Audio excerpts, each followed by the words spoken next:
How to zoom on tracks in Audacity. To zoom to a normal view, from View menu Zoom, select Zoom Normal. Click on this button to zoom in waveform. Click on this button to zoom out. To make the waveform fit the entire width of the screen, click on this button.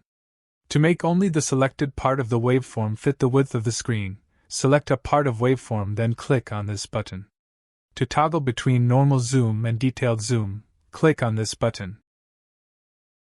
Now let's say I have some other audio tracks. To fit all of them into the screen, from View menu, Track Size, select Fit to Height. We can click on these arrow buttons to collapse or expand a track. To collapse all tracks at once, from View menu, Track Size, click on Collapse All Tracks. To expand all tracks at once, from View menu, Track Size, click on Expand Collapse Tracks. Anyway guys, thanks for watching and I hope you found this useful.